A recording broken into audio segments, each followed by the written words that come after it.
Bonjour, correction de l'exercice 6 où on va étudier ce qu'on appelle une fonction homographique avec donc une fraction. On a donc la fonction qui est définie par le calcul 5 divisé par x-2. On regarde tout de suite à quoi ça ressemble. Voilà, ça ressemble à une hyperbole, hein, c'est comme ça qu'on appelle. C'est ce genre de courbe avec nos deux branches, ici et là. Alors s'il y a deux branches, c'est que forcément, si la courbe est coupée en deux, c'est qu'il y a une valeur interdite, et c'est d'ailleurs ça qu'on va tout de suite chercher dès la première question avec le domaine de définition. Ici j'ai une fraction, dans une fraction je n'ai pas le droit de diviser par 0, donc je n'ai pas le droit d'avoir le x-2 ici qui fasse 0. Quand est-ce que x-2 fait 0? Quand x est égal à 2. Donc x n'a pas le droit d'être égal à 2, voilà notre valeur interdite, c'est-à-dire qu'on va le noter de la manière suivante. C'est un peu complexe, mais bon, maintenant on commence à avoir l'habitude. On va noter, on part de la gauche, de moins l'infini, jusqu'à la valeur interdite, 2, crochet extérieur, union. On repart de 2, crochet extérieur, du coup dans l'autre sens, de 2 jusqu'à plus l'infini. C'est une manière un peu compliquée de noter tout sauf 2. Ça se verra ici sur le graphique grâce à cette asymptote verticale en 2 qui va pour nous être notée en double barre sur notre tableau de variation. Donc on peut déjà mettre ça dans notre tableau, moins l'infini plus l'infini, et en 2, une double barre sur la dérivée et la fonction. La dérivée, parlons-en, on va la calculer, et ici j'ai fait au plus simple, c'est-à-dire j'ai appliqué la règle numéro 4, fraction, à savoir donc u sur v. La formule c'est u' fois v moins u fois v' sur v carré. Donc sur le côté je note qui est u, qui est v, et du coup qui est u' et v'. U c'est le dessus, c'est-à-dire 5. V c'est le dessous, c'est-à-dire x-2. Et du coup, que vaut u'? La dérivée de 5 c'est 0. La dérivée d'un chiffre c'est toujours 0. La dérivée de x moins 2, x c'est sous-entendu un x, donc dérivée de 1x c'est 1. Et la dérivée de moins 2 c'est 0. Donc ça fait 1 tout court. On remplace en mettant des parenthèses partout, enfin là où c'est vraiment nécessaire, 0 fois x-2 moins 5 fois 1. Donc le 0, u' fois x-2, v, moins u', 5 fois v', 1. J'ai pas mis de parenthèse sur le 0, ni sur le 5, ni sur le 1, puisque ce sont des chiffres, tout court. Par contre, vous êtes obligé de mettre des parenthèses sur le x-2. Le 0 fois x-2, ça fait 0. Il reste plus que moins 5 fois 1, ça fait 5, donc ça fait moins 5 en haut, et x-2 au carré, pas la peine de faire le développé de ce qui est en bas, puisque de toute façon, ça n'aura pas d'intérêt par la suite. On aurait pu utiliser la règle 5, certaines auront peut-être opté pour cette option-là, où on a la forme 1 sur x, et du coup on va appliquer la règle 5 en disant que la dérivée de 1 sur x c'est moins 1 sur x carré, et donc la dérivée de 1 sur u c'est moins 1 sur u carré, et du coup on peut appliquer cette formule-là et on arrive au même résultat. C'est plus simple en faisant u sur v. On va regarder notre dérivée quand est-ce qu'elle est égale à 0. Ah là ça va être vite fait puisque c'est jamais égal à 0. Pourquoi? Parce que dans une fraction, pour qu'une fraction fasse 0, il faut que le dessus fasse 0. Et le dessus c'est moins 5. Et moins 5 c'est pas 0. Donc notre fraction ne peut pas être égale à 0. Donc je n'ai pas de changement de variation, je ne rajoute rien dans mon tableau. Du coup, on va avoir notre dérivée qui sera tout le temps du même signe. Alors, négatif ou positif? Bon, ça saute aux yeux, ça sera négatif. Pourquoi? Parce que le dessus c'est moins 5, négatif, et le dessous c'est x moins 2 au carré. Un carré est toujours positif. Donc du coup, j'ai du négatif au-dessus, du positif en dessous, et moins divisé par plus, ça fait moins. Règle des signes sur addition et division, c'est la même. Du coup, je mets des signes moins sur mes deux cases. J'ai deux cases, non pas parce que j'ai un changement de variation, mais parce que j'ai une valeur interdite. D'accord? Et donc j'ai la courbe de gauche qui est décroissante et la courbe de droite qui l'est aussi. On l'avait, nous, déjà vu depuis le départ. Courbe décroissante ici, puis décroissante aussi de l'autre côté.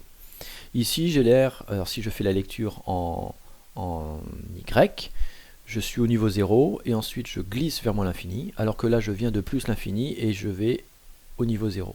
C'est-à-dire que là j'ai mon asymptote verticale en 2 à cause de ma valeur interdite. A priori j'ai une asymptote horizontale en 0.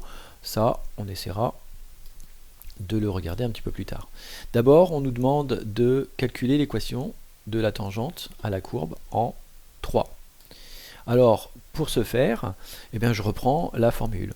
Y égale f' de a fois x moins a plus f de a. Et vous mettez, à la place de a, vous mettez 3. Donc voilà ce qu'on a à calculer. Donc il faut que je fasse deux calculs. Il faut que je fasse f de 3 et f' de 3. Alors, f et f', je les ai. Donc je peux très très bien calculer directement ça sur les fonctions. Que vaut f de 3? Eh bien, je reprends ma fonction ici et je remplace par 3. 5 divisé par 3 moins 2. 3 moins 2 ça fait 1 et 5 sur 1 ça fait 5. Et ensuite, je vais faire le même calcul sur la dérivée. La dérivée est ici. Donc vous remplacez x par 3. Et ça fait moins 5 sur 3 moins 2 au carré. 3 moins 2, ça fait toujours 1. 1 au carré, ça fait 1. Et moins 5 divisé par 1, ça fait moins 5. Du coup, le x vaut 3. Le y vaut 5. Et la pente à cet endroit-là vaut moins 5. Je vous rappelle que j'ai fait les calculs sur les fonctions directement, mais que vous pouvez également gérer ça par calcul à la machine sur les fonctions graphiques. Là, j'ai donc ma fonction 5 sur x-2, je la trace, et là j'ai zoomé à l'endroit qui m'intéresse, puisque je veux regarder ce qui se passe au point 3. Et bien vous avez juste qu'à faire trace 3, de placer le curseur en 3, et vous avez toutes les réponses. Quand je place le x en 3, le f de x, c'est-à-dire le y, vaut 5, et la dérivée, qui est notée sur la casio dy sur dx, vaut moins 5. Et donc vous avez le 5 et le moins 5 qui sont lus directement à la calculatrice. C'est un petit peu plus compliqué quand on le fait sur la Texas, mais je vous le remontre. J'ai ma fonction que je trace, et je vais placer le curseur en 3. Le curseur en 3 ici vaut le y égale 5, donc je trouve le f de 3. Et si vous voulez avoir le f' de 3, alors là il faut faire une petite commande, ça ne s'affiche pas directement sur la fenêtre, il va falloir faire seconde trace pour avoir accès au menu calcul, et vous avez la même notation, dy sur dx, ici c'est le 6e ligne de commande, et vous faites, alors hop, je vais plutôt mettre en 3, et là vous avez donc ici la dérivée qui vaut moins 5. Alors là encore, on a le petit bug de calcul, malheureusement, qui nous indique pas moins 5 pile, parce que normalement c'est moins 5 pile, d'accord, mais qui nous indique moins 5,00005. Bon, c'est un petit bug d'affichage qu'on n'avait pas eu sur la Casio. Bon, c'est pas très grave. Mais voilà, on peut aussi le faire comme ça. Mais ici, pour moi, c'est beaucoup plus pratique et beaucoup plus facile de le faire directement sur les calculs. Donc je remplace f' de 3 par moins 5, puis f de 3 par 5, et après je n'ai plus qu'à développer. Ici je vais faire une distributivité, moins 5 fois x ça fait moins 5x, moins 5 fois moins 3 ça fait moins 5, 5 fois 3 15 et moins par moins plus 5. Le plus 15 et plus 5 font plus 20, et donc ça me fait moins 5x plus 20. On va vérifier si ça marche, donc on a dit qu'on faisait la dérivée sur ce point-là. D'accord? C'est le point 3, 5. Eh bien, je vais tracer la dérivée, la tangente, pardon, donc en ce point-là, et donc on avait trouvé moins 5 plus 20. Voilà, donc c'est bon, on a la justification graphique de notre équation de tangente. Dernière question, alors qui n'est pas sur la feuille d'ailleurs, j'avais oublié de le faire et je vais vous le montrer ici, ce sont les limites. Alors les limites ici, on va, comme c'est marqué dans l'exercice, se contenter de la branche de droite. C'est-à-dire que on ne va, je vais retirer la tangente et le point, on ne va regarder en fait que cette branche-là. C'est-à-dire qu'on va faire la limite en plus l'infini, et la limite aux abords de la valeur interdite, c'est-à-dire en 2. En 2 par la droite, donc ce que nous on a appelé le 2 plus. Alors ça va donner quoi? Hop, je vous le mets ici. Le premier calcul. On va d'abord faire la limite quand x tend vers plus l'infini. Donc ce que je vais faire, c'est qu'ici j'ai ma fonction, je vais remplacer x par plus l'infini. Ça fait 5 divisé par plus l'infini moins 2. Plus l'infini moins 2, ça fait quoi? Ça fait plus l'infini.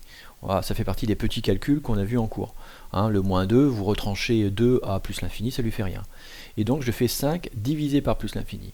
Oui, mais quand on divise par l'infini, c'est multiplié par l'inverse. Et c'est quoi l'inverse de l'infini? Hein, c'est la petite phrase un peu rigolote que je vous ai donnée, hein, c'est l'inverse de tout c'est rien et l'inverse de rien c'est tout. Voilà, quand vous divisez par plus l'infini, ça revient multiplié par 0. Et 5 fois 0, ça fait 0. Là encore, 5 divisé par 1 million, 1 milliard, 100 milliards, vous augmentez de plus en plus le diviseur, le résultat de votre fraction sera de plus en plus petit. Et donc on a bien la limite qui tend vers 0. Donc ce qu'on avait supposé est vrai, c'est-à-dire qu'ici on a la fonction qui tend vers 0. Ça aurait pu être 0,2, hein, c'est-à-dire qu'on aurait pu avoir un phénomène asymptotique horizontal légèrement au-dessus de l'axe des x. Non, non, c'est bien l'axe des x, c'est bien 0 qu'on a comme valeur en limite. Ensuite, on a une asymptote verticale en x égale 2. Mais ça, on le sait depuis le départ, puisqu'à chaque fois, asymptote verticale, c'est synonyme de valeur interdite. Là, pareil, on va regarder ce qui se passe en 2, mais en 2 plus. Alors pourquoi 2 plus? C'est 2 par la droite. Je regarde ce qui se passe à droite de l'asymptote. C'est-à-dire que je me rapproche de 2 par des valeurs légèrement supérieures. 2,01, 2,001, 2,0001, etc., etc. Je remplace par 2 plus dans ma fonction. Ça fait 5 divisé par 2 plus moins 2. 2 plus moins 2, ça veut dire quoi? 2, c'est un chiffre très légèrement au-dessus de 2. Si vous prenez un chiffre très légèrement au-dessus de 2, moins 2, ça fait un chiffre très légèrement au-dessus de 0.